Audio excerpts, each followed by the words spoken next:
Good evening. Welcome to the 16th Night of a Thousand Stars, brought to you by the Friends of the Simsbury Public Library. Just a quickie, the town pays for the bricks and mortar of the library and the staff salaries, the basics. Pretty much everything else comes from the Friends of the Library. The carpeting, the piano, the window shades, everything. Not to mention books and things on tape, and a couple of new things we're very excited about, like a 3D printer that's coming. All provided by the Friends and donations to the Friends. So if you're not a member of the Friends, please join. There are brochures over at the table when you first walk in. Very easy to join. Please do so. It really is important. The Friends have a couple really exciting events coming up. A trip to Rockefeller's Kikit is the name of the house, and the Union Church tour. This was an extremely popular tour last year and got way oversold, so we're doing it again and the people who got closed out last time have first dibs on it. But there are open spaces, so there are forms, again, at the table in the front. So don't hesitate. It's a wonderful trip and a really good lunch. That's coming up May 20th. That's what the form says. Oh, return the form by May 20th. The actual trip is June 4th. Oops. Wednesday, May 7th is our annual meeting, which is at Hot Meadow Country Club. Author Andre Dubusse III is going to be the main speaker. His new book, Dirty Love, is just out. All the main characters are held in thrall somehow by sex or passion. Ooh. So come to that luncheon. That's again May 7th, and the form is there in the front. We are going to, I'm going to wait to introduce our MC because we have a treat for you. The Intonations, the Senior Center Chorus, with some special guests from the University of Hartford, are going to entertain us with a little musical prelude. So without further ado, ladies and gentlemen, the Intonations. We are the only event that uses up half the time getting on stage. But this is the Intonations of the Simsbury Senior Center and the Hart School music theater students. And I have them all in my classes, so of course I have to make concessions and give them, they can drop one grade, of course, for their performance tonight. And believe me, some of them need it. So we could call ourselves the Intonations with Heart.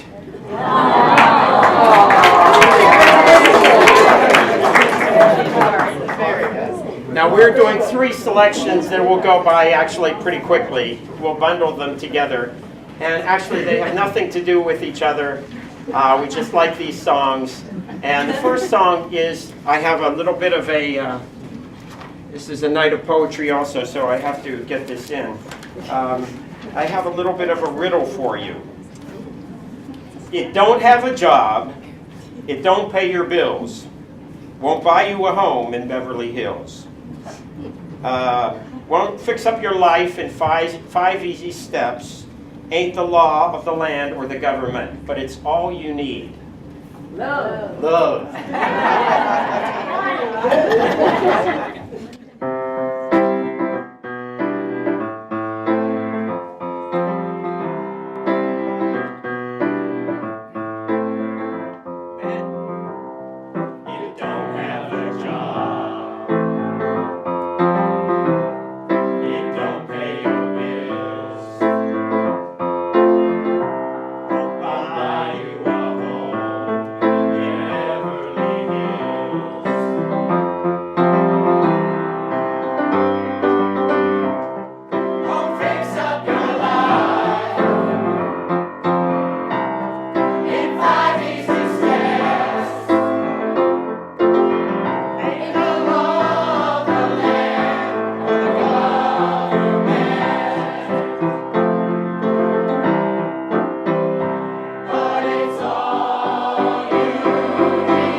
So now you're all lively and everything. We're going to put you to sleep with a Billy Joel lullaby.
Time to wake you up once again, and if this doesn't know to do it, I don't know what will. You've heard it many times at wedding receptions. I probably need say no more. Celebrate.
It's rare in life to meet very special people.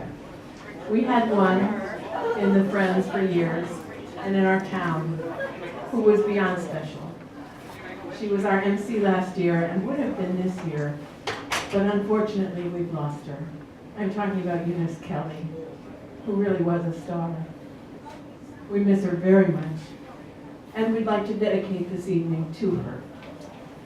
Standing in for Eunice, we're very lucky to have her son Chris, our MC, Chris Kelly.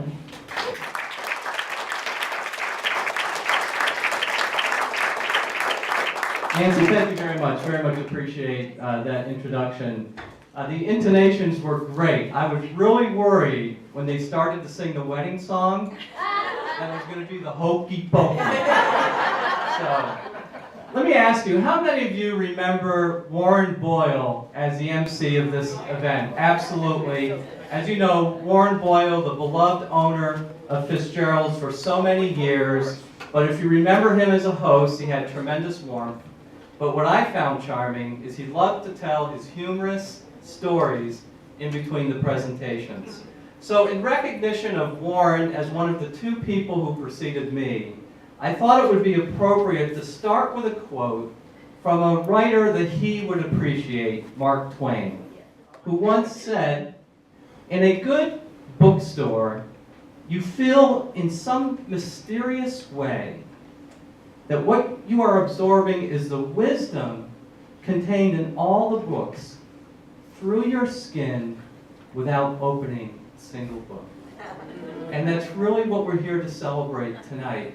Not the building, the bookstore, but everything else that goes with it. We are here tonight to celebrate the absolute passion for new learning and knowledge that is part of this library. We are here to celebrate the power of community, the ability to come together and listen to the intonations and watching so many people who we know in town sing as part of that. And finally, with our speakers tonight, we're here to look at the power of diversity. For you're going to listen to 9 very interesting people, all share a different set of ideas or a different story. And so that's really what the evening is all about. And it is my absolute pleasure to be your MC tonight. So with that, let's not get in the way of the best part of the evening, which is our presenters. And the first one tonight is going to be Jean Travato, who was born in New Jersey and moved to Simsbury from Texas in 1982. Except for a 4-year absence in Buenos Aires and Essex, Connecticut, Gene and his wife Debbie have lived in Simsbury, although he likes to point out on the same street but in 2 different houses.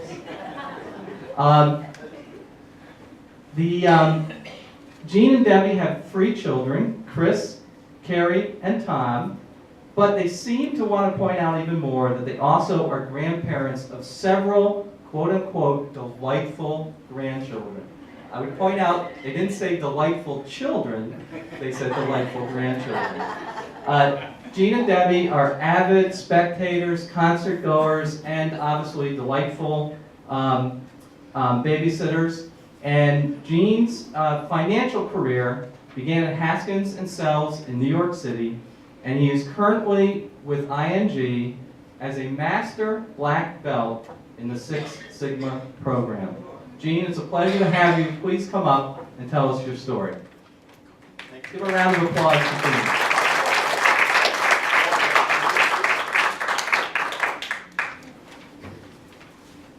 Thank you. My story tonight is called My Financial Career. As Chris mentioned, I am an accountant, so don't take it away from me, but I am an accountant. And my story happens to be about banking. So I hope no one out there is in banking, because I don't mean to hurt anybody's feelings. But anyway, this is My Financial Career is by Stephen Leacock. When I go into a bank, I get rattled. The clerks rattle me, the wickets rattle me, the sight of the money rattles me, everything rattles me. The moment I crossed the threshold of a bank and attempt to transact business here, I had become a irresponsible idiot. I knew this beforehand, but my salary had been raised to $50 a month, and I felt that the bank was the only place for it. So I shambled in, looked timidly at the clerks. I had an idea that a person about to open an account must need to consult with the manager. I went up to the wicket marked accountant. The accountant was a tall, cool devil. The very sight of him rattled me. Now, can you imagine me rattling people? My voice was spectral. "Can I see the manager?" I said, and added solemnly, "Alone." I don't know why I said alone. "Certainly," said the accountant, and fetched him. The manager was a grave, calm man. I held my $56 clutched in a crumbled ball in my pocket. "Are you the manager?" I said. God knows I didn't doubt it. "Yes," he said. "Can I see you?" I asked. "Alone?" I didn't want to say alone again, but without it, the thing seemed self-evident. The manager looked at me in some alarm. He felt that I had an awful secret to reveal. "Come in here," he said, and led the way to a private room. He turned the key in the lock. "We are safe from interruption here," he said. "Sit down." "You are one of Pinkerton's men, I presume," he said. He had gathered from my mysterious manner that I was a detective. I knew what he was thinking, and it made me worse. "No, not from Pinkerton's," I said, seeming to imply that I came from a rival agency. "To tell the truth," I went on, as if I had been prompted to lie about it, "I'm not a detective at all. I have come to open an account, and I intend to keep all my money in this bank." The manager looked relieved, but still serious. He concluded, now that I was a son of Baron Rothschild or a young Gould. "A large account, I suppose," he said. "Fairly large," I whispered. "I propose to deposit $56 now and $50 a month regularly." The manager got up and opened the door, and he called to the accountant. "Mr. Montgomery," he said, unkindly loud, "this gentleman is opening an account, and he will deposit $56. Good morning." I rose. A big iron door stood open at the side of the room. "Good morning," I said, and I stepped into that room. "Come out," said the manager coldly, and showed me the other way. I went up to the accountant's wicket, poked the ball money at him with a quick convulsive moment, as if I were doing a conjuring trick. My face was ghastly pale. "Here," I said, "deposit it." The tone of the words seemed to mean, let us do this painful thing while the fit is on us. He took the money and gave it to another clerk. He made me write the sum on a slip and sign my name in a book. I no longer knew what I was doing. The bank swam before my eyes. "Is it deposited?" I asked in a hollow, vibrating voice. "It is," said the accountant. "Then I want to draw a check." My idea was to draw a check for $6 for its present use. Someone gave me a checkbook through the wicket, and someone else began telling me how to write it out. The people in the bank had an impression that I was invalid millionaire.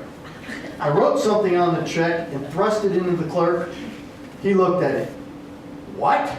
Are you withdrawing all out again?" he asked in surprise. Then I realized I had written $56 instead of $6. I was too far gone by now. I had a feeling that it was impossible to explain the thing. All the clerks had stopped writing to look at it. Reckless with misery, I made a plunge. Yes, the whole thing. "You withdraw your money from the bank?" "Every cent of it." "Are you going to deposit any more?" said the clerk, astonished. "Never."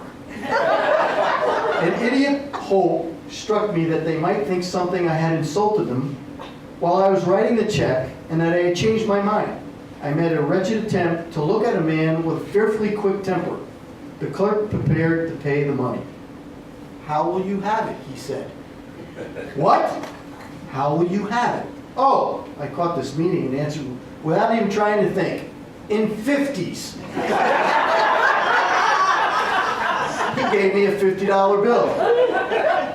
"In the six?" he asked. "In sixes," I said. He gave it to me, and I rushed out. As the big door swung behind me, I caught the echo of a roar of laughter that went up to the ceiling of the bank. Since then, I bank no more. I keep my money in cash in my trousers and my savings in silver dollars in my sock. That's the end of the story. I need to picture this, right? Because banking has changed so much. I can remember as a little boy taking our 10 cents into school every year. It got deposited. Then they came out with this big thing that if you went to the bank and you had to deal with a teller, they would charge you more for doing that. So now it's just like, okay, just go to the ATM and you're done. So, can anybody tell me when they thought this story was written? 1937. So it was right after the big collapse and everything. And this gentleman was from Canada. So, and he wrote many funny stories similar to this. Thank you very much. Thank you. So I just want to point out, I don't think there's a bar in Simsbury that after the intonation singing YMCA has an accountant calling out a banker for a fight, all right? We're rocking here right now. And I think that's a perfect prelude to our next presenter, who is Chris Prosperi. Now, most of you know Chris as the owner of Metro Beats. However, that is just the very beginning of his esteemed credentials.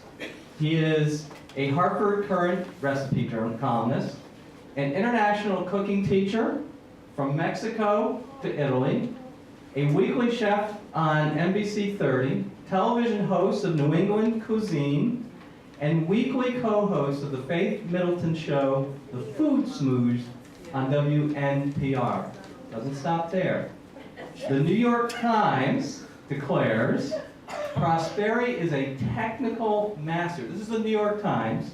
Technical master and original American chef whose restaurant is worth traveling a far way for. We all know this, Chris, because we walk down there all the time. That was the old place. And additionally, the Zagat survey has ranked Metro Beast in the top 5 in the state of Connecticut for American food. Chris, those are phenomenal credentials.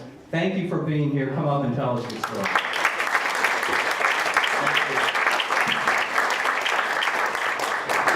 I'm not actually from Simsbury. I'm from New York City, and we moved here in the 80s to Connecticut from the city, and I started my career as an electrical engineer. I know, it's crazy, right? And when they asked me to do this, they asked me about books, and I thought, okay, books to me are mostly cookbooks, but I went through my many books, and if you know what we did when we moved next door is we actually put in a lot of my cookbooks, and I have, I think, just shy of 1,000 now. So I have my own little mini library over there. And I went through and I looked at them and I wanted to see what books really helped me change over from being an engineer to being a chef. Because it wasn't an easy transition for me. Because a little family history, my father is a classically French-trained pastry chef who had a pastry shop in New York City and was the executive pastry chef at the Marriott Essex House, which is right on Central Park Avenue. And so I kind of grew up in that. My mom was a restaurant manager of a few restaurants in New York City. So we were kind of like, yeah, we grew up in the industry. And just like any kid, you know, in his teens, I wanted to do exactly not what my parents did. So I went to the high school guidance counselor and I didn't know what I was going to go to college for. And he looked at my SAT scores and I did really well in math and he said, you should become an electrical engineer. Great advice. So it's funny because I have friends now applying for college, friends who have kids that are applying for college. I applied to one college, University of Connecticut, and of course it was a lot easier to get into then. And I went for electrical engineering, and in my junior year, yeah, it was halfway through my junior year, I got into a car accident, and I needed a new car. I didn't get hurt, I just, the car was destroyed and I needed to get a new car. My older brother was already a chef at a restaurant in Connecticut because he followed in the family business. And so like any college student, I thought, what would be the best way to make some quick money, right? And to pay for a new car while I'm in school. So I went to my older brother and I said, I need a job. And he said, sure, come in, we'll work Saturday and Sunday. And I was the buffet runner. If you remember back in the 80s when every restaurant had a Saturday night buffet and a Sunday buffet. So my first kitchen job really was running the food out from the kitchen to the dining room and filling up the chafing dishes. Not technically difficult, but fun. And then one Sunday, the guy who was doing the omelets, do you remember like the omelet stations and these things? Yeah, that guy did what we like to call in the restaurant business a no call, no show. And he didn't come in, which is quite normal for my business. And my brother looked at me from across the kitchen as I was, putting my little pans together and said, hey you know how to make an omelet. And I said, yeah, why? And then the next thing I knew, he threw one of these on me, one of those flappy hats, and put me in the dining room in front of that omelet station, and that was basically it. It wasn't even 2 months later, I dropped out of school. Right, and my parents still blame my older brother. Luckily, because they paid for the 3 3/4 years of college for me. But then I needed to learn how to cook because I knew the basics. I knew some things from cooking with my mom and my dad and my brother, so I knew some things. But I couldn't do it. I just couldn't figure out, and it was really troubling because I could do the omelet thing in the dining room, but when I went in the kitchen and I really needed to learn how to actually cook, it was really difficult for me, and my brother gave me all the classics, Jacques Pepin, Julia Child cookbooks, and some of the French masters that were around in the time cookbooks, and they were just recipe books, right? Like you see now, the list of ingredients and list of directions, and that was it, and you're supposed to follow this and know how to cook, and I couldn't do it. So I went to my local library, and I started looking around, and the librarian there said, there's this book. It's called On Food and Cooking, and it's from actually a physicist who likes to cook. So they didn't have it, of course, because it was a small library, but she ordered it for me, and that really opened up my eyes to cooking. So it was in a library, not in a kitchen, that I really got my love for actual cooking. Now fast forward now, there's a lot of books like On Food and Cooking, and On Food and Cooking is by a guy named Harold McGee. He just came out, I think 2 years ago with a newer version that's not so technical. I still love my old version. It's stained and tattered and beat up, but it's more like a college science manual, like a textbook than it is a reading book, but his new one's much easier to read. And then this is actually a book that a friend of mine, Russ Parsons, who is the food editor at our sister newspaper, the LA Times. And he wrote a book called How to Read a French Fry. And it's basically like On Food and Cooking, but instead of telling you a recipe for things, it tells you what happens when you start cooking. So if you've ever wondered what actually happens when you put a raw potato, in hot fat, right, fry oil, and what actually happens there, and why you double fry them, and all the technical things. And it really took what I learned as an engineer, which is funny because I always thought I was never going to use it. Oh, by the way, do you know the West Farms Mall parking lot? Yeah. That was me, the lights. That was the one job I had in electrical engineering. Right? That was my summer intern between my sophomore and freshman year. Yeah, that was when they were building an extension on it, and I did, so on the right side of the building, those lights, those are mine. But engineers have, if you have a mind for science, you develop this way of thinking, I guess, and I had that aptitude and I have that way of thinking. So when people started, even chefs started trying to teach me how to cook, it was like they were speaking a different language because I couldn't put A together to B to C. I needed books, again, found in the library like this one, to really explain what happens in food. And again, I think that's the greatest discovery I think I've ever made in the library. And I still love finding books like this. This one's a couple years old, but there's another one by another newspaper journalist named Robert Wolke. He's actually a professor, I think, in Baltimore. And he wrote one of my favorite science cookbooks, and it's called What Einstein Told His Cook, which is another good thing. But again, just giving you that kind of technical know-how of what happens in the kitchen. So that's how I got from, right? From engineering to cooking. And we're so glad you did. Thank you.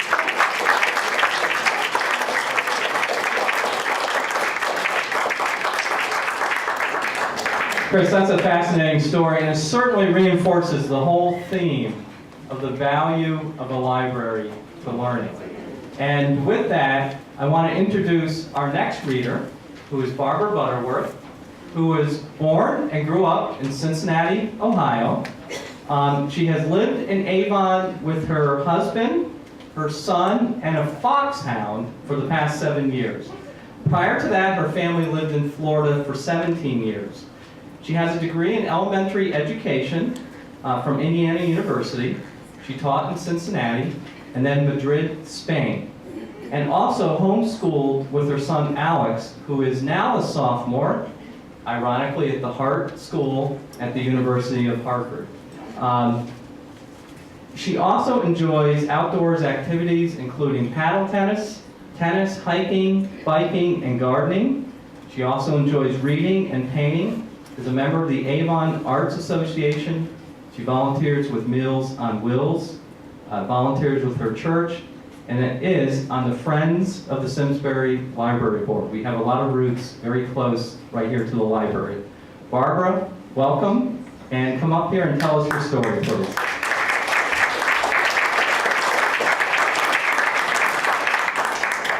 Hello, everyone. I had a surprise when I walked in and saw Greg Babel, who was the leader of the Intonations, because he also teaches piano through the community division at the Hart School.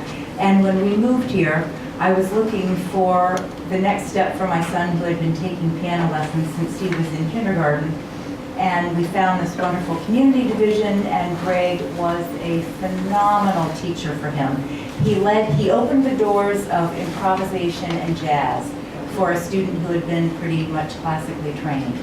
So that was just fabulous. And Greg becomes the piano teacher that your child needs. So he doesn't have one way of teaching. He teaches to the level that the child has. And so that was a wonderful surprise to see Greg here. Well, my story is shifting quite a bit here. I would love to share with you a few poems written by Kevin Anderson, who is the author of this book, Divinity in Disguise, Nested Meditations to Delight the Mind and Awaken the Soul. Kevin is a psychologist and poet from the Toledo, Ohio area, and he developed a friendship with my brother Jim, who was a minister there for a number of years. And Kevin has a special way of writing poetry, which he likes to call nested meditations, because I think he builds the poem line by line, each line being like a short meditation in and of itself. And then when he adds a line to it, that line becomes a nested meditation with the previous line and just changes the meaning of the subsequent meditation until the final line where you see the whole picture. So his meditations, his nested meditations or poems, come from years of being a psychologist and experiencing, life in all its richness with his clients, as well as being very much of a family man and nature lover. So I'm going to read the poem first, and then I will read a few paragraphs that Kevin follows each poem with that give his experience and a little context behind the writing of the poem. So this is the first one. What's sacred? What's sacred is concealed. What's sacred is concealed like a salamander by a stone. What's sacred is concealed like a salamander by a stone at the edge of the narrow stream. What's sacred is concealed like a salamander by a stone at the edge of the narrow stream of our awareness. And this is Kevin's experience behind his writing of this poem. Great Smoky Mountain National Park in Tennessee is known as the salamander capital of the world. Even so, it takes a bit of work to find these creatures.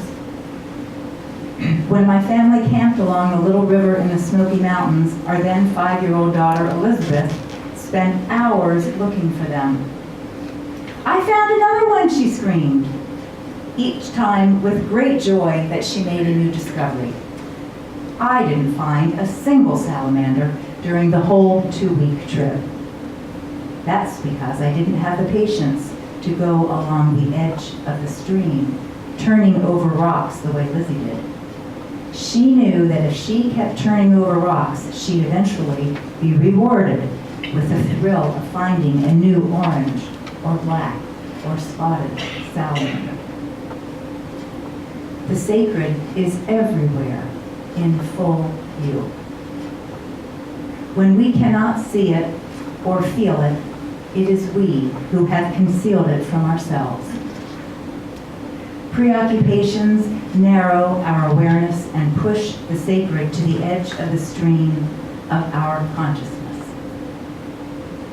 But oh, the joy that awaits when we return to the wondering perspective of a 5-year-old. What's sacred is concealed like a salamander by a stone at the edge of the narrow stream of our awareness.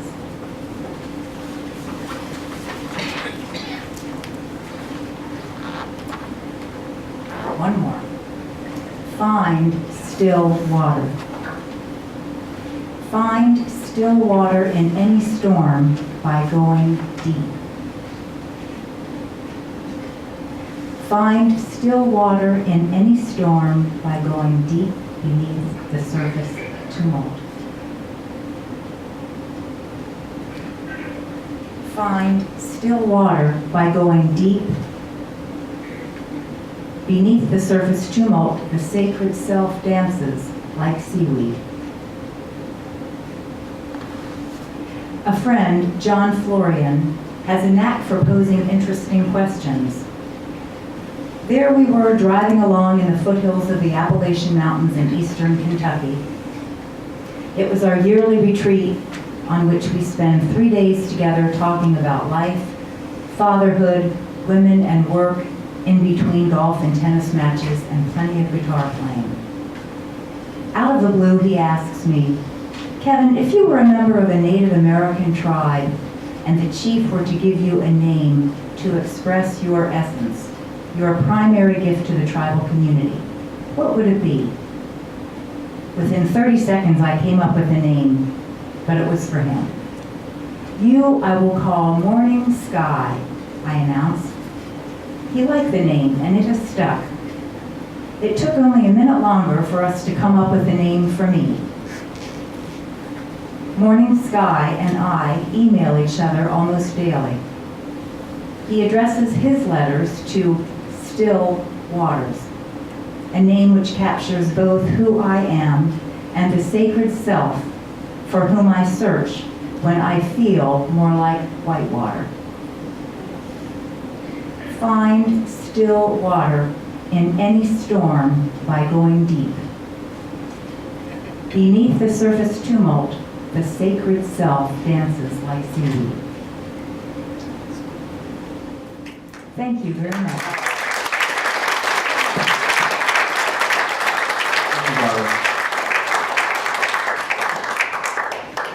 Barbara, as I was listening listening to that, and those poems really reflected a very deep appreciation for nature, I was actually thinking of the spirit of one of Simsbury's most prolific writers, who actually was born very close to this building, Gifford Pinchot. Gifford had a very deep appreciation for nature. He, along with his relationship with Teddy Roosevelt, was actually a transformational thinker in America, pushing for conservation at a time when America still had so much that was undeveloped. And as you were reading that, I'm wondering, or picturing Gifford as a young man turning rocks over in Simsbury trying to find a salamander. Or I wonder if he went down to the Farmington River and watched it where it's fairly placid down here and had some of those thoughts. So thank you very much. And I particularly love that phrase, in any storm, find calm by going deep. It's a wonderful thought. Thank you very much. With that, let's transition to Lisa Karam, who is our current director of the library. Now, Lisa points out that you might think, or she'd like to be able to say, that growing up, her nose was always in a book. But she says that wasn't true. Her parents read to her and she liked books, but she said she didn't truly appreciate the joy, excitement, and escape they provided until she was a teenager. It was then that she became enamored with the solace that she found in libraries. The library still to her is one of her quote-unquote happy places, only second to a beach. And she says she is so grateful to be able to spend her work hours here in such a happy place. She currently lives in West Hartford with her daughters Hannah, Livy, Amelia, and her cat Chloe, and her dog Dewey. So with that, Lisa, please come on up and tell us your story.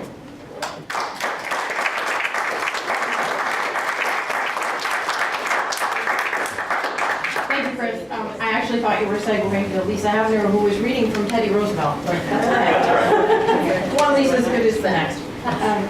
I first read The Little Prince when I was in high school many years ago, in French actually, and it was something that stuck with me over many years.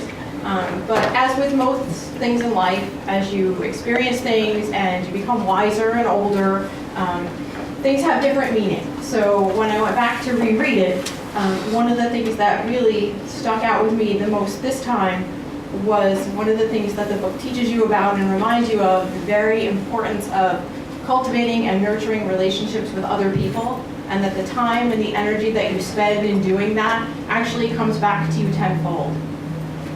So earlier in the course of the book, the little prince finds a rose, and she's very temperamental, this rose, and she's very persnickety, and she's very opinionated, but she asks him to take care of her, and he does.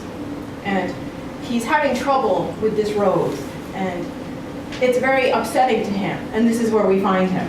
He's in the grass weeping. And it was then that the fox appeared. "Good morning," said the fox. "Good morning," the little prince answered politely, though when he turned around he saw nothing. "I'm here," the voice said, "under the apple tree." "Who are you?" the little prince asked. "You're very pretty." "I am a fox," the fox said. "Come and play with me," the little prince proposed. "I'm feeling so sad." "I can't play with you," the fox said. "I'm not tamed."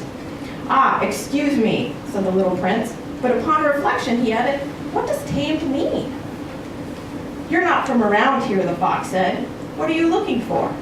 "I'm looking for people," said the little prince. "What does tamed mean?" "People," said the fox, "have guns and they hunt. It's quite troublesome. And they also raise chickens. That's the only interesting thing about them. Are you looking for chickens?" "No," said the little prince, "I'm looking for friends." "What does tamed mean?" "It's something that's been too often neglected. It means to create ties." "To create ties?" "That's right," the fox said. "For me, you're only a little boy, just like 100,000 other little boys, and I have no need of you. And you have no need of me either. For you, I'm only a fox like 100,000 other foxes. But if you tame me, we'll need each other. You'll be the only boy in the world for me, and I'll be the only fox in the world for you." "I'm beginning to understand," the little prince said. "There's a flower. I think she's tamed me." "Possibly," the fox said. On Earth, one sees all kinds of things. Oh, this isn't on Earth, the little prince said. The fox seemed quite intrigued. On another planet? Yes. Are there hunters on that planet? No. Now that's interesting. And chickens? No. Nothing's perfect, sighed the fox. But he returned to his idea. My life is monotonous. I hunt chickens. People hunt me. All chickens are just alike. And all men are just alike. So I'm rather bored. But if you tame me, my life will be filled with sunshine. I'll know the sound of footsteps that will be different from all the rest. Other footsteps send me back underground. Yours will call me out of my burrow like music. And then look, you see the wheat fields over there? I don't eat bread. For me, wheat is of no use whatever. Wheat fields say nothing to me, which is sad. But you have hair the color of gold, so it will be wonderful once you've tamed me. The wheat, which is golden, will remind me of you, and I'll love the sound of the wind in the wheat. The fox fell silent and stared at the little prince for a long while. Please tame me, he said. I'd like to, the little prince replied, but I haven't much time. I have friends to find and so many things to learn. The only things you learn are the things you tame, said the fox. People haven't time to learn anything. They buy things ready-made in stores. But since there are no stores where you can buy friends, people no longer have friends. If you want a friend, tame me. What do I have to do? Asked the little prince. You have to be very patient, the fox answered. First, you'll sit down a little ways away from me over there in the grass. I'll watch you out of the corner of my eye, and you won't say anything. Language is the source of misunderstandings, but day by day you'll be able to sit a little closer. The next day the little prince returned. It would have been better to return at the same time, the fox said. For instance, if you come at 4 in the afternoon, I'll begin to be happy at 3. The closer it gets to 4, the happier I'll feel. By 4, I'll be all excited and worried. I'll discover what it costs to be happy. But if you come at any old time, I'll never know when I should prepare my heart. There must be rights. What's a right? Asked the little prince. That's another thing that's often been neglected, said the fox. It's the fact that one day is different from the other days, 1 hour from the other hour. My hunters, for example, have a right. They dance with the village girls on Thursdays. So Thursday's a wonderful day. I can take a stroll all the way to the vineyards. If the hunters danced whenever they chose, the days would all be just alike, and I'd have no holiday at all. That was how the little prince tamed the fox. And when the time to leave was near, "Ah," the fox said, "I shall weep." "It's your own fault," the little prince said. "I never wanted to do you any harm, but you insisted that I tame you." "Yes, of course," the fox said. "But you're going to weep," said the little prince. "Yes, of course," the fox said. "Then you get nothing out of it." "I get something," the fox said, "because of the color of the wheat." Then he added, "Go look at the roses again. You'll understand that yours is the only rose in all the world. Then come back to say goodbye, and I'll make you the gift of a secret." The little prince went to look at the roses again. "You're not at all like my rose. You're nothing at all yet," he told them. "No one has tamed you, and you haven't tamed anyone. You're the way my fox was. He was just a fox, like 100,000 others. But I've made him my friend, and now he's the only fox in all the world." And the roses were humbled. "You're lovely, but you're empty," he went on. "One couldn't die for you. Of course, any ordinary passerby would think my rose looked just like you. But my rose, all on her own, is more important than all of you together, since she's the one I have watered, since she's the one I put under glass, since she's the one I sheltered behind a screen, since she's the one for whom I killed the caterpillars, except the 2 or 3 for butterflies, since she's the one I listened to when she complained, or when she boasted, or even sometimes when she said nothing at all, since she's my rose." And he went back to the fox. "Goodbye," he said. "Goodbye," said the fox. "Here is my secret. It's quite simple. One sees clearly only with the heart. Anything essential is invisible to the eyes." "Anything essential is invisible to the eyes," the little prince repeated in order to remember. "It's the time you spent on your rose that makes your rose so important." "It's the time I spent on my rose," the little prince repeated in order to remember. "People have forgotten this truth," the fox said, "but you mustn't forget it. You become responsible forever for what you've tamed. You're responsible for your rose." "I'm responsible for my rose," the little prince repeated in order to remember. Thank you. Thank you.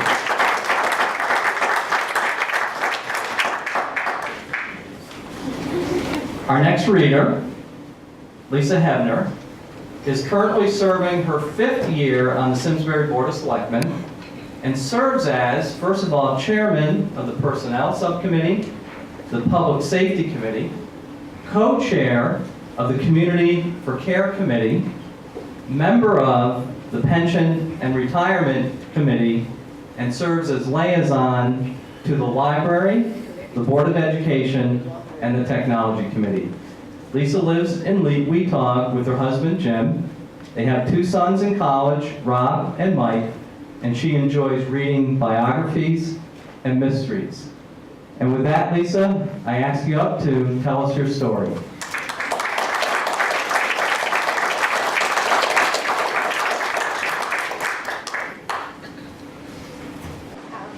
Good evening, everyone. Hi. My children and my husband were giving me a hard time because they said, "What, are you bringing the whole library with you?" Because I'm constantly carrying around books, and they said, read from one book, and I'm reading from 2. But there's a story behind it. I was actually reading the Bully Pulpit in the fall, and I got a phone call that my son had a concussion in Argentina, and we had to travel to Argentina to visit him. And Mary Glassman, who knows me well and knows that when I'm stressed, I read, she said to me, "Lisa, what book are you reading and what are you bringing to Argentina with you?" I said, "Well, I'm going to bring Bully Pulpit." And she looked at me like I was crazy because it's a pretty big book to lug around halfway around the world. And she said, "No, you're not." She said, "Stop by my house and I'm going to give you River of Doubt. Take a break from Bully Pulpit, come back to it, read River of Doubt." And I did, and I'm so glad I did. I interrupted and sort of read both books at the same time, and I'm glad I did because both books sort of inform each other. Bully Pulpit takes you on a ride with the Teddy Roosevelt that most of us think about, right? Trust busting, muckraking journalists fighting the fight, conservation efforts that Chris alluded to, and his friendship and split with Howard Taft. Here you see his outsized personality, really, and you live it. The other book focuses on Roosevelt's punishing descent into the Amazon along the River Down. And that it was a dangerous, rapid-filled river that had been unexplored to that point. And Roosevelt turned to sort of this unbelievable physical challenge after his humiliating loss to Woodrow Wilson, after he served as the spoiler to his once friend Taft. So he was a pariah of his community. And in response, he turned to physical exertion to get him through it. Both books sort of focused on how overcoming physical weakness shaped Roosevelt's personality, helping him overcome an invalid's fate. And you hear this over and over in both books. It became his habit and ironically established his reputation for vigor and health. It also became his salvation from loss and frustration. In his own words, "Black hair rarely sits behind a rider whose pace is fast enough." As recounted by Kearns and using Teddy Roosevelt's own words, Roosevelt was a sickly and timid boy at wretched might. Both books, interestingly, recount the famous exchange between father and son, and they do it verbatim. It's in the same exactly in both books. From Kearns, Teddy's father feared that T.D., his asthma and stomach troubles had necessitated frequent days of bed rest, was becoming too familiar with illness, timidity, and frailty, too prone to retreat into invalidity. Here's the exchange quoted in both. "Theodore, you have the mind, but you have not the body. And without the help of the body, the mind cannot go as far as it could." He admonished, "You must make your body. It is hard drudgery to make one's body, but I know you will do it." T.D. responded, "I'll make my body." And he did. Some might say obsessively. So here are 2 passages that I'm going to read that sort of reflect on what shaped his personality. And the first is from Bully Pulpit. And you're going to have to excuse me. There's some French words. I'm terrible with accents. And in the next passage, there's Spanish words, and I'm terrible with those too. So just get through. Okay. This one, sort of try and conjure the image in your mind, because I still chuckle about it today. The French ambassador, Jules Jusserand, left a celebrated account of his first walk with the president. After presenting himself at 1600 Pennsylvania Avenue, in afternoon dress and silk hat, as if we were just to stroll in the Tuileries, not sure I got that right, garden or the Champs-Élysées, he soon found himself in the countryside, following Roosevelt at breakneck pace through fields and over rocks. When they approached a broad stream, he assumed the race had finally ended. Judge of my horror when I saw the president unbutton his clothes and heard him say, "We better strip so as not to wet our things in the creek." Then I too, for the honor of France, removed my apparel, except my lavender kid gloves. To be without gloves, he insisted, would be embarrassing if we should meet ladies. So then, coming to the River of Dow. So the first was you see his habit. This is just what he did. And this is what we think about with Teddy Roosevelt. But in the River of Dow, the whole tale is about his reaction to loss and being humiliated and really becoming a pariah in his community. And this talks about his confrontation with illness. It was just a crazy, has anyone read The River of Dow out there? It's a crazy book to think that the President of the United States did this. So when I read this, I think this is a President of the United States in the jungle, basically alone, in handmade dugout canoes, in an area that had never been explored. We're talking malaria bugs, the whole thing. Okay. So, really, it's crazy. Roosevelt's heart worried them now as much as his infected leg. He got very ill while on this trip. For the past few days, the man who had torn through every backwoods he could find, from Oyster Bay to Maine to Washington to D.C.'s Wild Rock Creek, which I referenced in the other book, could hobble only a few steps before becoming utterly exhausted. A few days earlier, on a downhill walk with Roosevelt from one camp to the next, Cherry had been shocked by his friend's rapid and severe decline. And as I went down the trail to our camp at the foot of the rapids, his heart was so affected that frequently he had to sit down and rest. Cherry wrote, he was evidently in great pain because 3 or 4 times he threw himself on the ground and made me to go on. I'm kind of skipping because I can't read all night, but I would if you'd let me. Roosevelt's condition continued to deteriorate at such a fast rate that Kajazira began to inject quinine directly into his abdomen every 6 hours. But this is the President of the United States. He's getting quinine injected into his abdomen in the middle of the jungle in the Amazon. The doctor would open his wooden medical box, which was covered with a spotted animal skin, and swung on a heavy hinge, pull out his silver syringe and give the patient another half-gram injection. Despite all his efforts, however, Roosevelt's fever stubbornly refused to abate, his temperature falling by only a few fractions of a degree.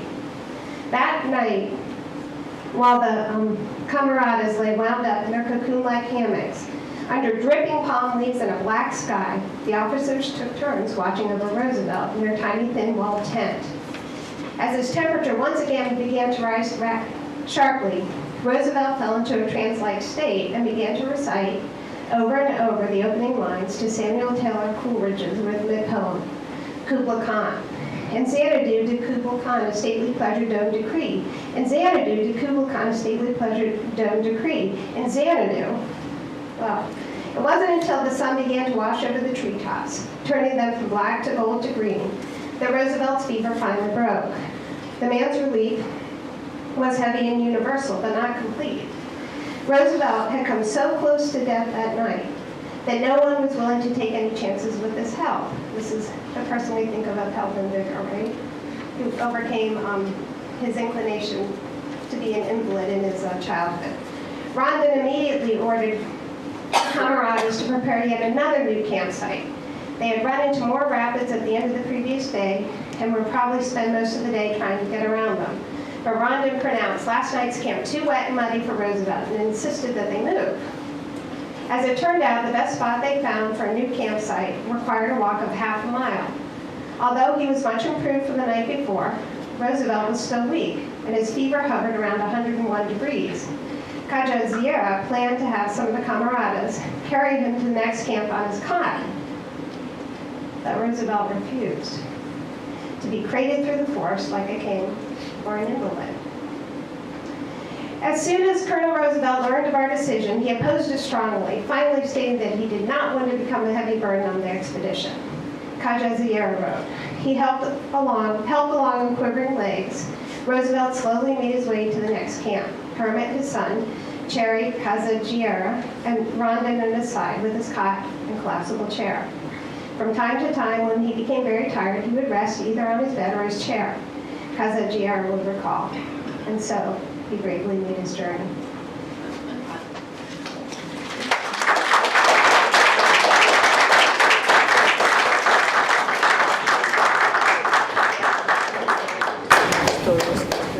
Lisa, I think it's typical that whereas most people read one book at a time, you're reading 3 at a time. So it is an absolute symbol of your efficiency, but thank you very much.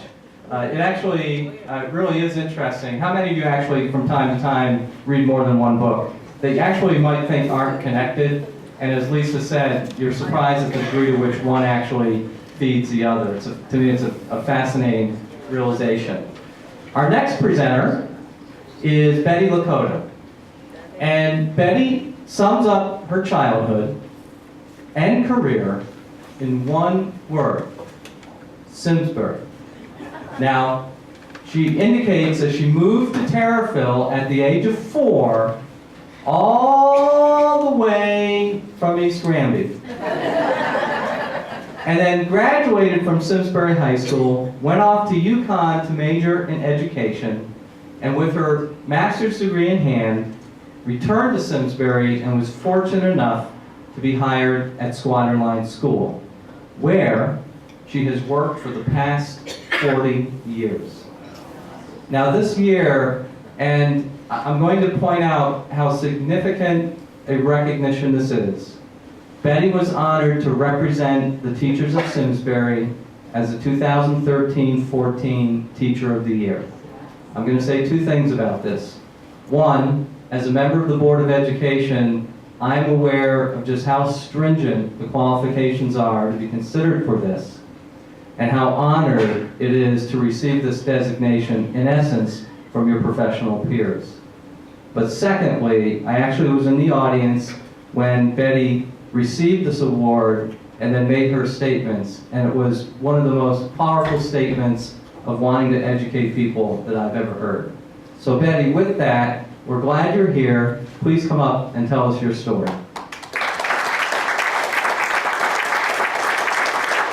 You're welcome.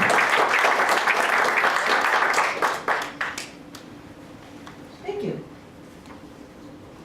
I am a terrible kid. I know it says in the program to be announced. Little mystery is good. It's okay. The book that I'm choosing to share with you has a mystery in it, so that's appropriate. Walk Two Moons by Sharon Creech. I love Sharon Creech. And of all of the books that she wrote, Walk Two Moons is my favorite. I share it with my 6th graders every year. Right, Miguel, sitting there in front. Yes, thank you, one of my students. It's a complicated story. It's actually 2 stories intertwined. One involves the main character, Salamanca, Tree Hill, and where she got her name is a story in itself.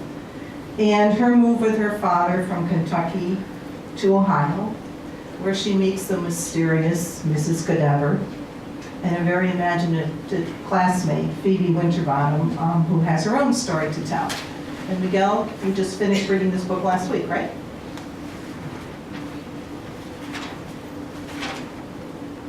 Starts with chapter 1. Gramps said that I'm a country girl at heart, and that is true. I have lived most of my 13 years in Bybanks, Kentucky, which is not much more than a caboodle of houses roosting in a green spot along the Ohio River. Just over a year ago, my father plucked me up like a weed and took me and all our belongings. No, that's not true. He did not bring the chestnut, or the willow, the maple, the hayloft, or the swimming hole, which all belonged to me. And we drove 300 miles straight north and stopped in front of a house in Euclid, Ohio. No trees, I said? This is where we're going to live? No, my father said, this is Margaret's house. The front door of the house opened and a lady with wild red hair stood there. I looked up and down the street. The houses were all jammed together like a row of birdhouses.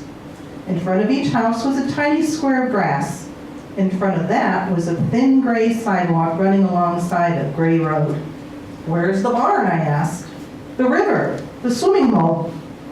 "Oh, Sal," my father said, "come on, there's Margaret." He waved to the lady at the door. "We have to go back. I forgot something." The lady with the wild red hair opened the door and came out onto the porch. "In the back of my closet," I said, "under the floorboards. I put something there. I've got to have it." "Don't be a goose. Come and see Margaret." I did not want to see Margaret. I stood there looking around, and that's when I saw the face pressed up against an upstairs window next door. It was a round girl's face, and it looked afraid. I didn't know it then, but that face belonged to Phoebe Winterbottom, a girl who had a powerful imagination, who would become my friend, and who would have many peculiar things happen.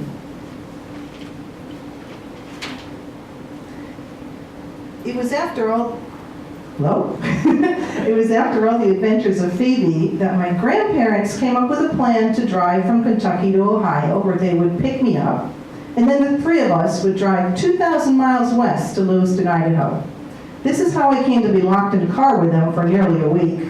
It was not a trip that I was eager to take, but it was one I had to take. Gramps had said, "We'll see the whole ding-dong country." Gramps squeezed my cheeks and said, "This trip will give me a chance to be with my favorite chickabiddy again." I am, by the way, their only chickabiddy. Dad did not trust Graham and Gramps to behave themselves along the way unless they had me with them. Dad said that if they tried to go on their own, he would save everyone a lot of time and embarrassment by calling the police and having them arrested before they even left the driveway. It might sound a bit extreme for a man to call the police on his own tottery old grandparents, but when my grandparents got into a car, trouble just naturally followed them like a filly trailing behind a mare.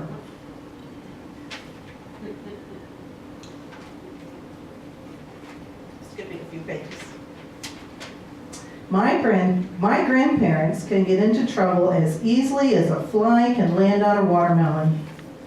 2 years ago, when they drove to Washington, D.C., they were arrested for stealing the back tires off a senator's car.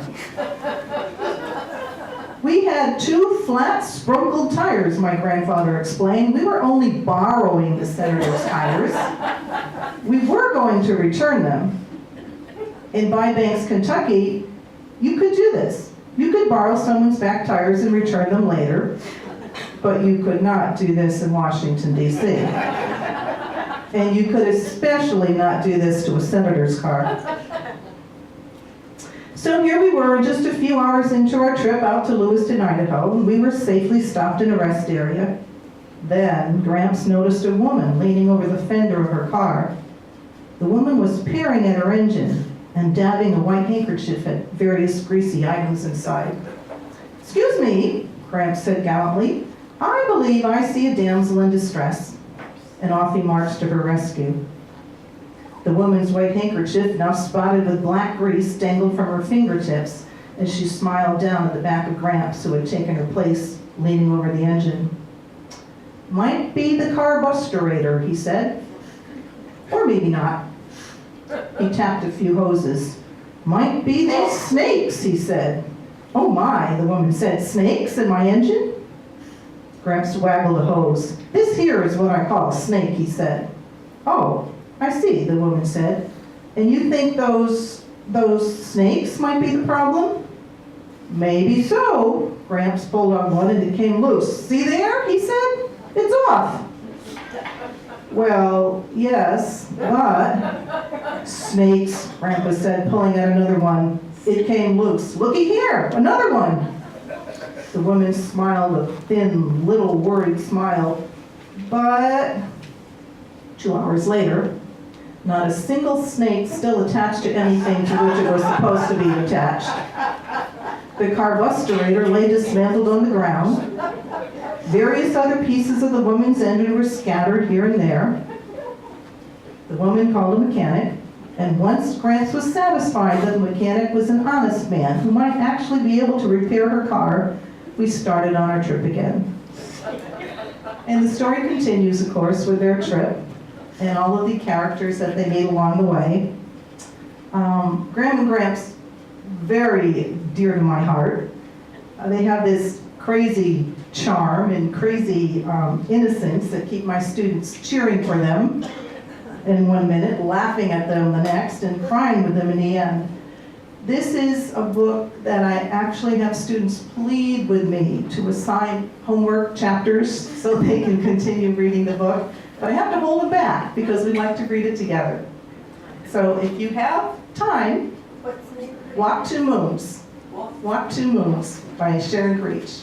Thank you.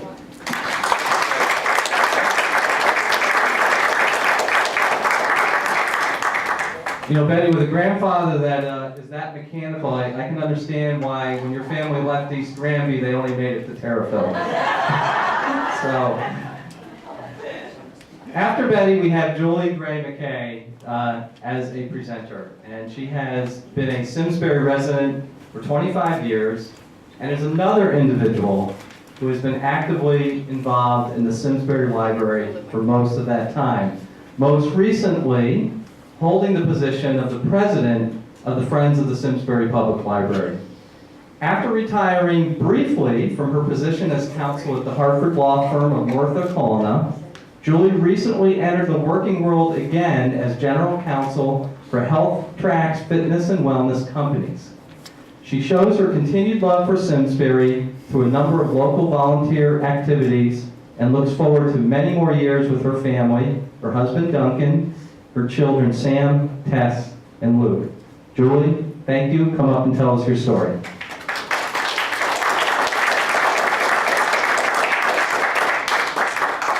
Good evening, everybody. I've been to many of the Night of a Thousand Stars events, so when I was asked to read, I wanted to do something that was related to something very special to me. And I thought my most important work and legacy are my children. So I thought, what had I used over the years to help me with them? And I have this habit, my family makes fun of me for it, I gather all these little poems and sayings and Irma Bombeck articles, and I put them in a folder so that if I go on a plane and I don't come back, my kids and my husband have something to refer to help them along the way. One of my favorite letters that I have in this file is from a book, Letters of the Century, that I read with my book club 15 years ago now. The selection that I chose is short, but I think it's important. I've shared it with my kids over the years, and I've shared it with their class. It's a letter from George Washington Carver that talks about, it's a short, simple, and direct series of virtues that one can refer to. And I think that kids today have kind of lost a little bit of the simple virtues with this era of mass communication and complex instant communication. So these are virtues that I think help children and adults as well. George Washington Carver had become the head of the Agriculture Department at the Booker T. Washington Tuskegee Institute in 1896. He would remain there until his death, researching the development of products made from peanuts and sweet potatoes, among other natural resources. His advice to his departing students was both universal in subject and timeless in spirit. January 9, 1922. Mr. L. Robinson, I wish to express through you to each member of the senior class my deep appreciation for the fountain pen you so kindly and thoughtfully gave to me at Christmas. This gift, like all others, is characterized by simplicity and thoughtfulness, which I hope each member will make a slogan of their lives. As your father, it is needless for me to keep saying, I hope, except for emphasis, that each one of my children will rise to the full height of your possibilities, which means the possession of these 8 cardinal virtues, which constitutes a lady or a gentleman. First, be clean both inside and outside. Second, who neither looks up to the rich or down on the poor. Third, who loses if needs be without squealing. I think this is a problem today. Fourth, again, who wins without bragging. Fifth, who is always considerate of women, children, and old people. Sixth, who is too brave to lie. Seventh, who is too generous to cheat. Eighth, who takes his share of the world and lets other people have theirs. May God help you to carry out these 8 cardinal virtues, and peace and prosperity be yours through life. Lovingly yours, G.W. Carver.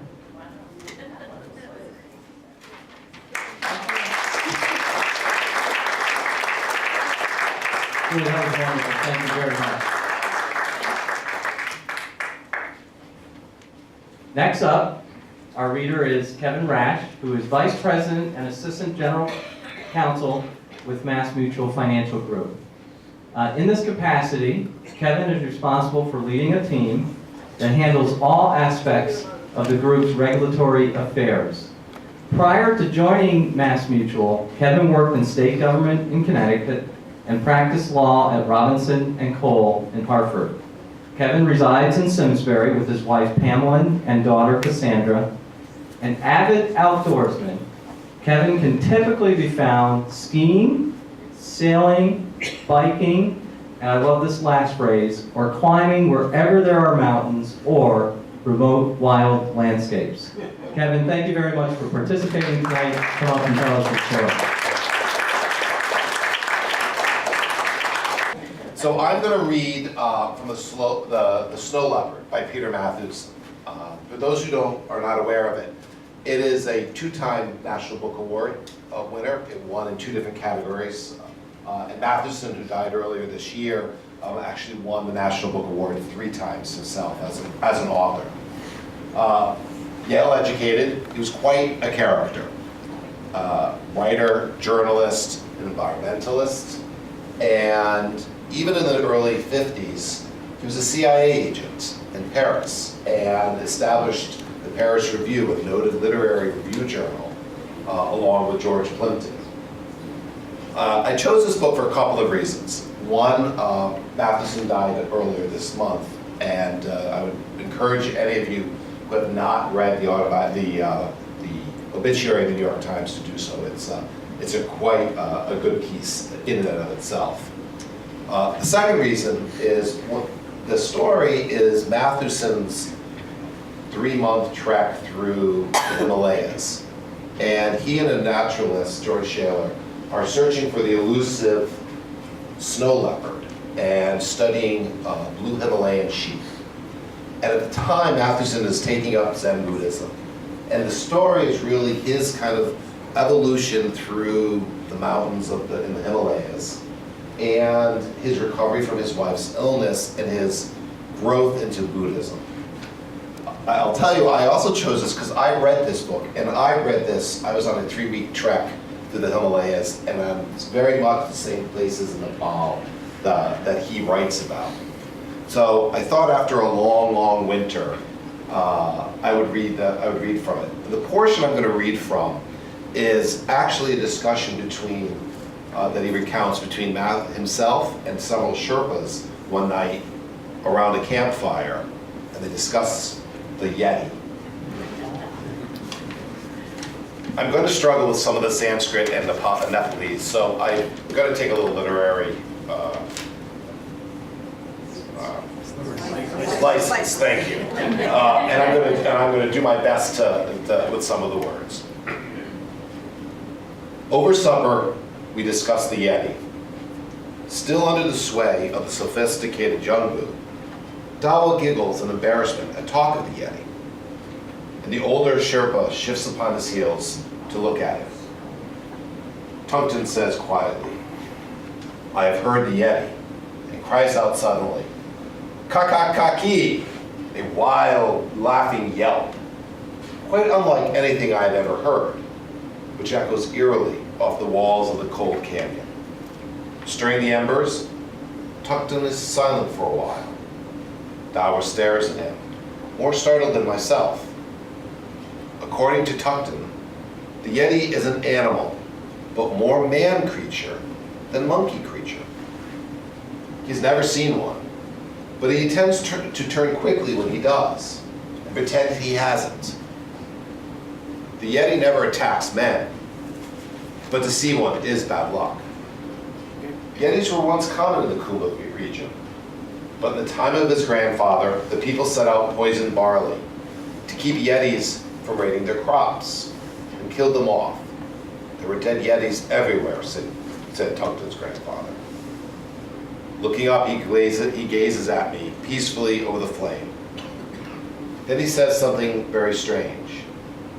I think the Yeti is a Buddhist. When I ask him if he means a holy man, a hermit with strange powers, he just shrugs, refusing with uncustomary stubbornness to explain further. Tibetans claim to be descended from a monkey god who was an incarnation of Chensig. He married a demoness who lusted after him, and they had 6 children with long hair and tails. However, he fed them sacred grains, and gradually the hair and tails grew shorter, then fell away entirely. According to the chronicles, some had the virtues of their father, while others had the vices of their mother. Yet all possessed strong bodies and courage, like the Tibetans of today. In a Sherpa version of the legend, a monkey converted to Buddhism, lived as a hermit in the mountains, and was loved and married by a demoness. Their offspring also had long hair and tails, and these were the man-things of the snows, the Yeti. Sherpas also say the Yeti are Dawas, or guardians, the female aspect of Chensig. Many Dawas represent the animalistic deities of pre-Buddhist religions. And supposedly there's a great religious tradition that has as its focal point the mystery of concealed lords. This religion certainly antedates Buddhism and is obsessed with the transmigration of human soul into the bodies of the lower anthropoids. The abominable snowmen were revered by the adherents of this sect, and their hands, heads, feet of deceased specimens were used in their ritual. The effect of this doctrine on Tibetan Buddhism should not be underestimated, and motivates local people to protect these creatures from the quest of the Europeans. I gaze at Tuckton in hopes he'll say more, but he is silent, and in the firelight his eyes are shining. But he is silent. There's a power in the air. The Dawa feels it too.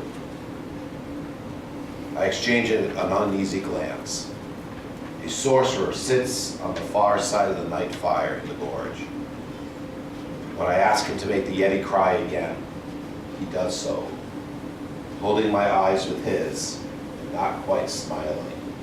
Kaki, kaki, kaki.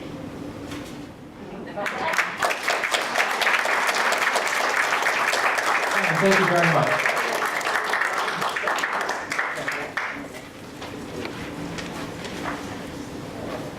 Our final reader is Linda Spevacek, and she's a business coach who helps people build prosperity using their own expertise.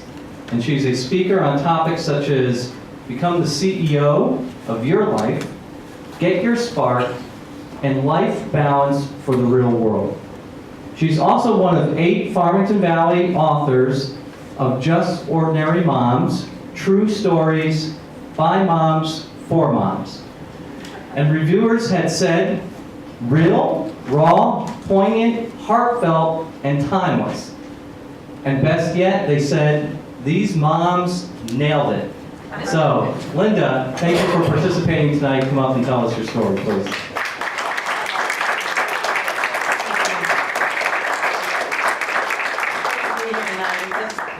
said, I do a lot of speaking and I never stand behind a podium because then you couldn't see my sparkles. It's all about sparkles. And you know, as I was listening to everyone tonight, it was just really reminding me something that people tell us about our book, which is that storytelling bonds people together. And you know, that's just been happening in this room tonight, hasn't it? You know, we're all relating to stories and connecting with stories, and even some of the speakers are just so reminiscent of even the writing of this book.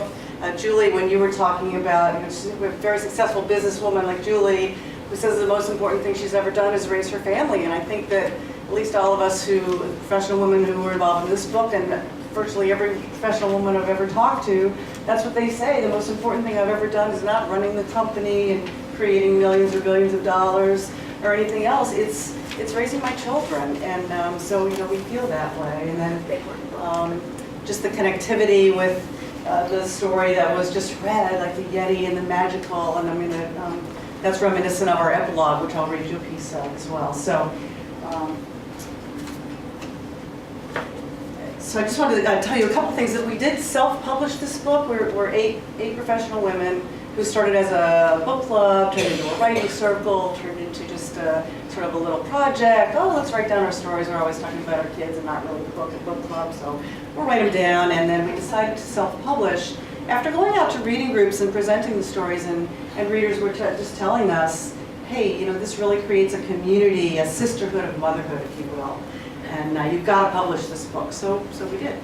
And we're really excited to let you know that last month we won an entrepreneurial award to publish a sequel book, which is stories by and for military moms.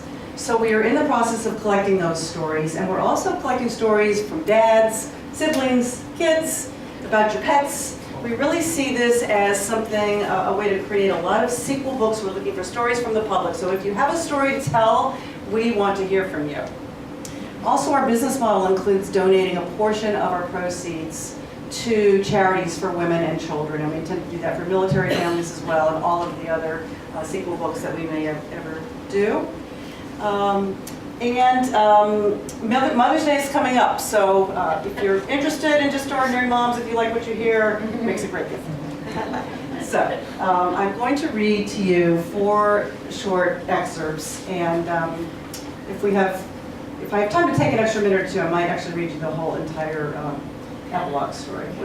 So since I'm batting last, okay, it's cleanup, so I guarantee to make you laugh and cry if you let me read that whole letter at the end.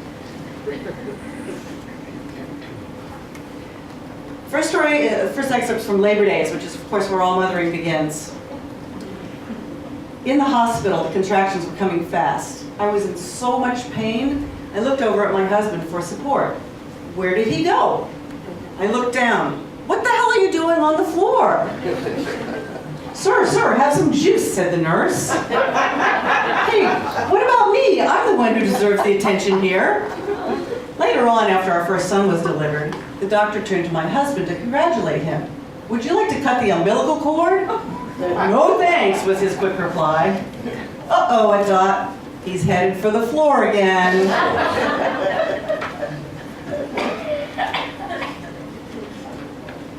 The second excerpt is from The Beach Chair. I am deeply nestled in my time-worn, sturdy, and indestructible, faded navy blue Coleman canvas chair, thinking about how it has held me without complaint for more than 20 years, through 40-pound weight swings, spilled morning coffee, and evening wine. The netted cup holders on each arm have tended so many treasures through the years. While one cup holder secured a beverage, the other was entrusted with an ever-changing parade of items. Scalloped shells and periwinkles, opaque white and irregularly shaped glass, salty-tasting pacifiers rinsed clean of sand, baggies full of goldfish crackers and pistachio nuts, Lego people, and plastic boats. When a child jumped up on my lap, my chair simply squared its legs and dug deeper into the sand to hold us. When a sleepy baby needed a safe napping spot, my chair became a cozy nest, safely cradling the newest family member, peacefully sleeping, lulled by the hypnotizing rhythm of the waves coming into shore. going to read two more excerpts, but I'm trying to give you a sense of the variety of the stories. Some are funny, some are shocking, some are sad.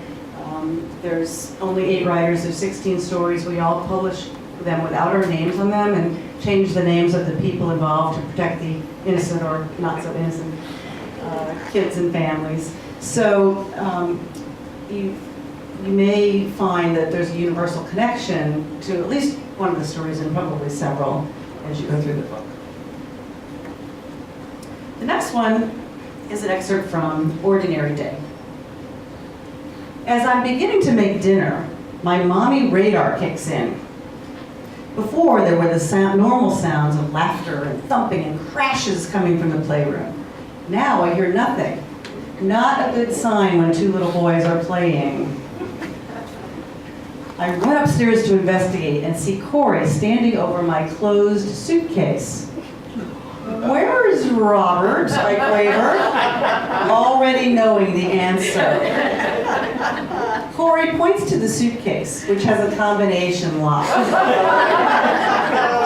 His thumb is clicking the cylindrical dials. He likes that.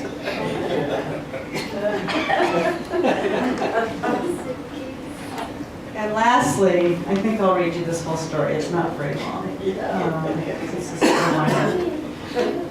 When we were finishing up the book, and we'd been working on it for several years, writing a story while working, writing stories while having a career, raising your families can take a long time. So we had been working on this for several years, and but it may not have ever happened if this hadn't happened. So while one of the authors was on vacation with her family at Cape Cod, something happened. Last summer, about 50 of our family members and friends were sharing a lighthearted sunny afternoon on the beach at Cape Cod. The little ones, slathered with sunscreen, frolicked in the ocean waves. The men played sand bocce. Some of the women sat and read, while others wistfully noted that surely today, all world problems would be solved. It was the kind of perfect and magical day that makes you think that way. With eyes closed, my senses were concentrated on the sounds of the gentle rush of the ocean, combined with the wonderful hum of the voices that surrounded me. Suddenly, I became aware of the deeper, louder voices of the men, rising in excitement. Hey, what's that? It's glass, watch out. Throw it out, the kids will get hurt on it. Yeah, I'll get rid of it. No, wait, there's something in there. And finally, my son's voice. Give it to me. I opened my eyes to see Sam holding a wine bottle with a paper rolled up inside. Literally a message in a bottle. I was entrusted with the bottle and the task of retrieving the message. Repeatedly, I attempted to fish out the rolled paper with my fingers, a stick, a feather, a piece of seagrass, and a corkscrew, all to no avail. After numerous attempts and much toil, we determined that the only way to obtain our message was to break the glass. Here's a picture of the bottle. The message inside.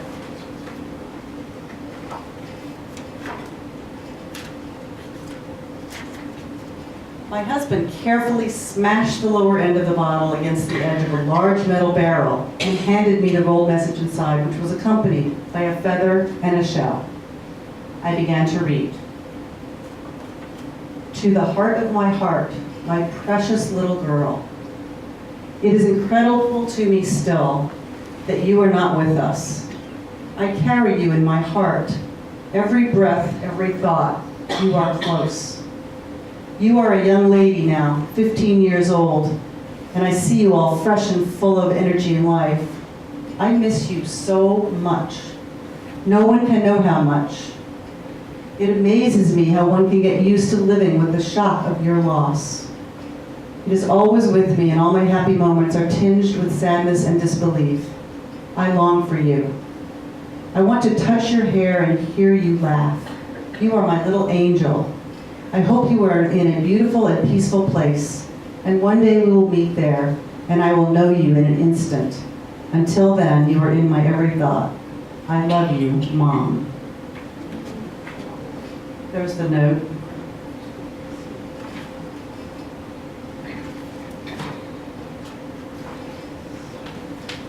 Needless to say, tears were dripping down our faces and onto the sand before I even finished reading the note. The rest of the day, our minds and hearts stayed with the woman, the mom, who had written this beautiful message, placed it in a bottle, and launched it into the ocean. From where had the bottle been cast? How far away was the mother from us now? And how was it even possible that the bottle had come to me in the middle of a book project, sharing true stories of motherhood?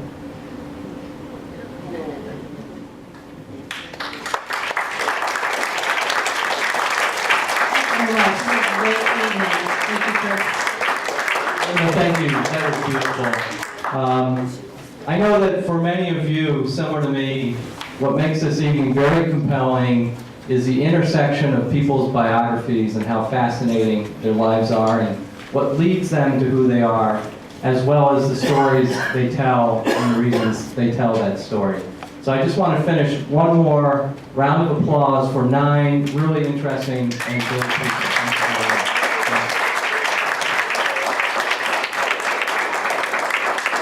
I'd like to thank our MC, Chris Kelly.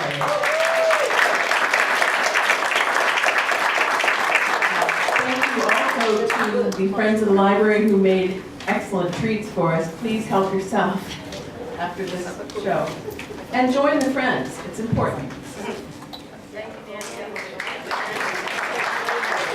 Enjoy your evening.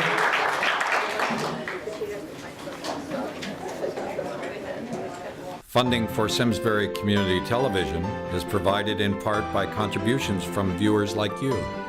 Thank you.